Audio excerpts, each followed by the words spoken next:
I think what's tricky, I can even say as a parent of 3 kids, is each of my kids, I always kind of imagine this, if I have all these different parts of me, they each need a different part of me to kind of lead.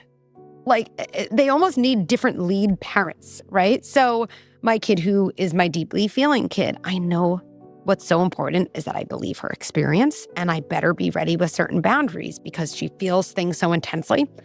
Especially when she was younger, I have to step in more often. There's more difficult behavior, right? My kid who's really, really steady, I try to sometimes, even though it's convenient because he's so easy, there's definitely a lot going on in there. And sometimes I wonder, does he almost feel like all the emotional space is taken up by his siblings and the only thing left for him is kind of steady as a rock? And that can lead to a rigidity later in life, right? So I think these are like moving systems. So much of how we experience emotions growing up is also dictated by the system and kind of the roles our siblings play. I think the thing I'd really want parents to know is I think we place a lot of morality on it. And if we're honest with ourselves, we're probably just comparing our kid to how we do things. So if you're someone who's pretty steady, you're like, my kid is crazy. They're dramatic, right? If you're someone who's a little more out there, you're not as bothered by that kid. And then you have another kid, you're like, that kid's kind of boring, right? Because they're so flat.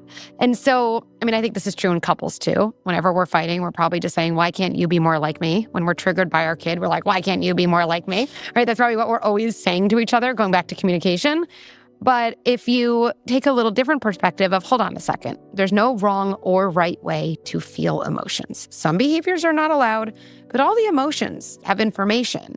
And what might my kid need right now? Instead of, oh my goodness, is my kid messed up? Or why is my kid not just a little bit more like me?